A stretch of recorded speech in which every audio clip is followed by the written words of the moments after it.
Sir 12A भी जो form होता है क्या वो लाइफ लॉन्ग होता है? सबसे पहले तो ये ज़रूरी है कि वो बिज़नेस जो है उसके मेन ऑब्जेक्टिव से इंसिडेंटल हो। हाँ, अगर आपका रजिस्ट्रेशन का जो पीरियड है वैलिडिटी वो ख़त्म हो गई और आपने समय पे रजिस्ट्रेशन नहीं कराया है, तो आपको इनकम टैक्स एग्ज़म्पशन का जो बेनिफिट मिलता था, वो अब नहीं मिलेगा।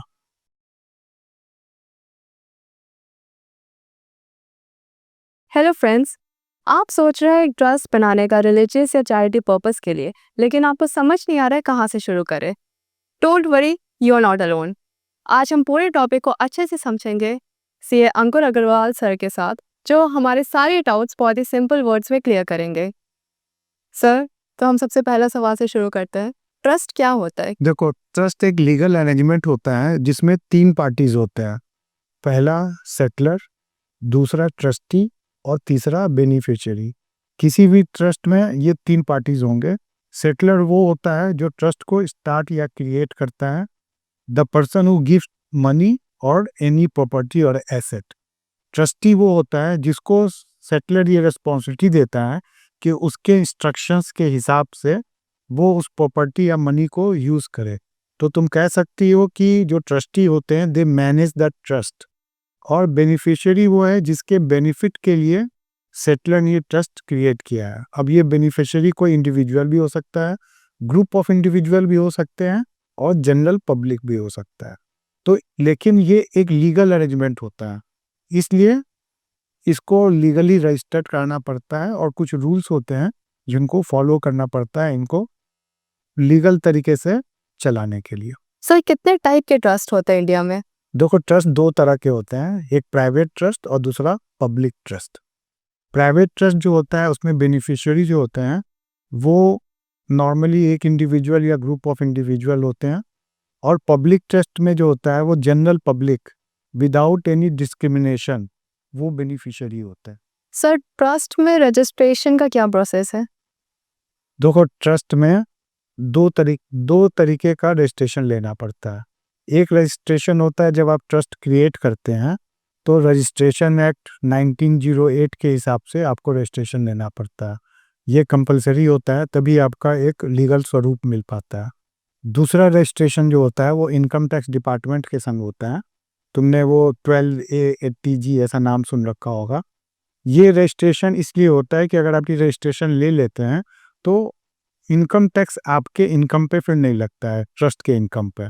और ये जो है सिर्फ पब्लिक चैरिटेबल ट्रस्ट को ही मिलता है इनकम टैक्स वाला रजिस्ट्रेशन।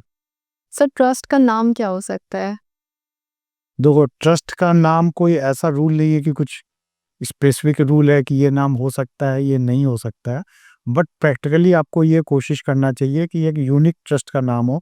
कोई बहुत बड़े ट्रस्ट या बहुत बड़े गवर्नमेंट के स्कीम को कहीं पे भी कॉपी नहीं करना चाहिए। अगर आप उस तरह की चीज़ों को करेंगे तो आपको आगे जाके परेशानी आ सकती है।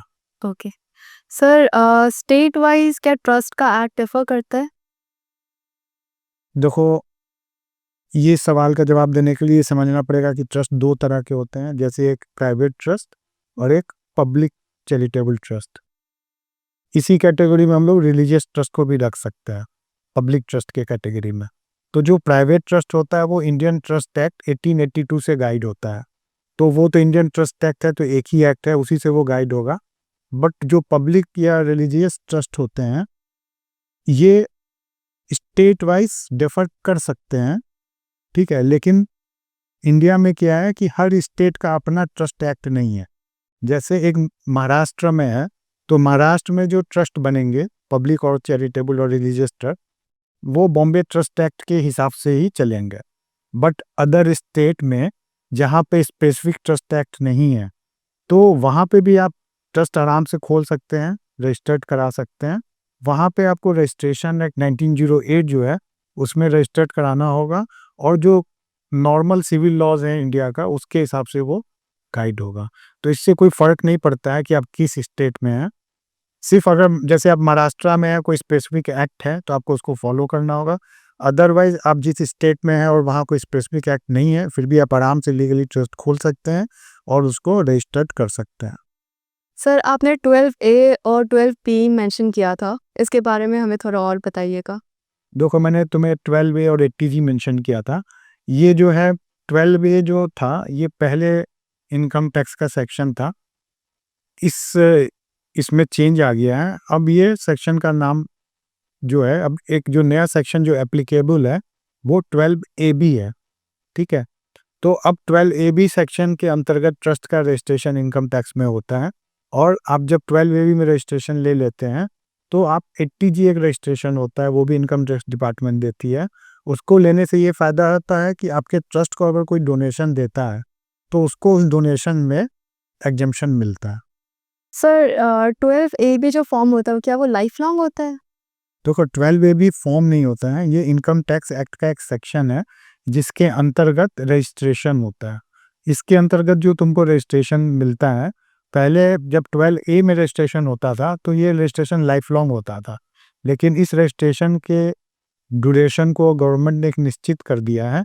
अब ये 5 साल के लिए होता है नॉर्मली, और रजिस्ट्रेशन अब सेक्शन 12AB के अंतर्गत होता है।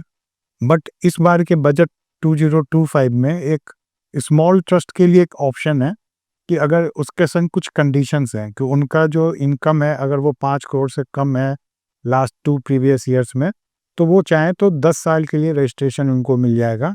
लेकिन और बाकी ट्रस्ट को 5 साल के लिए ही रजिस्ट्रेशन लेना पड़ता है, और फिर उसके रिन्यूअल का एक तरीका है।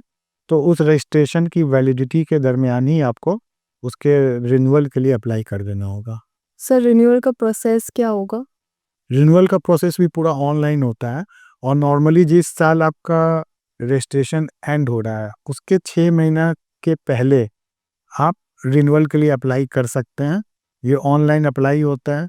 जो रजिस्ट्रेशन के समय जो नॉर्मल आपने फॉर्म फिलअप किया था वैसे ही कॉमन चीज़ें आपको भरना है, ऑनलाइन अप्लाई करना है। उसको उस डॉक्यूमेंट को ऑनलाइन वेरीफाई किया जाता है और आपको रिन्यूअल का सर्टिफिकेट आ जाता है। सर क्या एक ट्रस्ट बिजनेस की चला सकता है? देखो बिजनेस कर सकता है, but there are certain condition attached. सबसे पहले तो ये जरूरी है कि वो बिजनेस जो है उसके मेन ऑब्जेक्टिव से इंसिडेंटल हो। जैसे मान लो आपने ट्रस्ट कर रखा है, हॉस्पिटल चला रखा है, तो आप शॉप मेडिसिन की खोल सकते हैं, ठीक है। लेकिन उसके संग सर्टेन कंडीशन अटैच है कि आपका सेपरेट बुक्स ऑफ अकाउंट होना चाहिए, उसकी ऑडिट वगैरह जो है ये सब होना चाहिए। हाँ, आप कर सकते हैं अगर वो इंसिडेंटल है और जो कंडीशंस है उसको आप फुलफिल करते हैं। सर अगर फॉर्म 12AB में भरने वक्त कुछ मिस्टेक हो गया तो क्या हमें रजिस्ट्रेशन नहीं मिलेगा? अभी जो बजट में ये आ गया है कि अगर कोई माइनर मिस्टेक है तो उसको इग्नोर किया जा सकता है और आपको रजिस्ट्रेशन मिल जाएगा। अनटिल अनलेस कोई मेजर मिस्टेक ना हो, आपको रजिस्ट्रेशन मिल जाएगा। सर रजिस्ट्रेशन में टोटल टाइम कितना लग सकता है? देखो ट्रस्ट डीड बनने के बाद और पैन अप्लाई करने के बाद आप ऑनलाइन अप्लाई करते हैं, हम लोगों ने देखा है नॉर्मली 1 महीने से 2 महीने में आपको रजिस्ट्रेशन आ जाता है।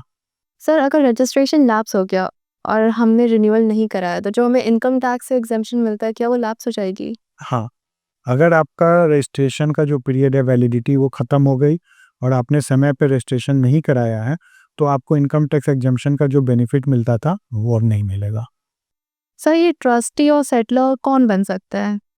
देखो सेटलर को भी बन सकता है जो 18 साल से ज़्यादा का है और जो कंट्रैक्ट करने के लिए एलिजिबल है, तो वो सेटलर बन सकता है। सिमिलरली ट्रस्टी भी कोई भी बन सकता है। इवन आप अगर कहीं वर्किंग है, जॉब है, फिर भी आप ट्रस्टी बन सकते हैं। सैलरीड पर्सन भी ट्रस्टी बन सकते हैं? हाँ, सैलरीड पर्सन भी ट्रस्टी बन सकता है। पब्लिक चैरिटेबल ट्रस्ट में आप ट्रस्टी बन सकते हैं। ओके सी। सर अब एक लास्ट क्वेश्चन, ट्रस्ट को बनाने के लिए क्या हमें सीए और लॉयर की हेल्प लेनी पड़ती है या फिर हम खुद से भी बना सकते हैं? देखो तुम बना तो खुद से भी सकती हो, लेकिन एडवाइजेबल यही है कि तुम किसी चार्टर्ड अकाउंटेंट से इसमें हेल्प लो, क्योंकि ट्रस्ट जो है थोड़ा कम्प्लेक्स सब्जेक्ट है और इसमें जो डीड वगैरह बनती है अगर वो सही नहीं बनी तो आपको इनकम टैक्स में रजिस्ट्रेशन नहीं मिलेगी, तो आपका पूरा पर्पस ही गड़बड़ हो जाएगा। ये था हमारा आज का डिस्कशन ट्रस्ट पे। आशा करते हैं कि आपके सारे डाउट्स क्लियर हो गए होंगे। अगर अभी भी कोई डाउट बाकी है तो फिर आप हमें कमेंट सेक्शन में पूछ सकते हैं। Don't forget to like, subscribe and share the video. Thank you.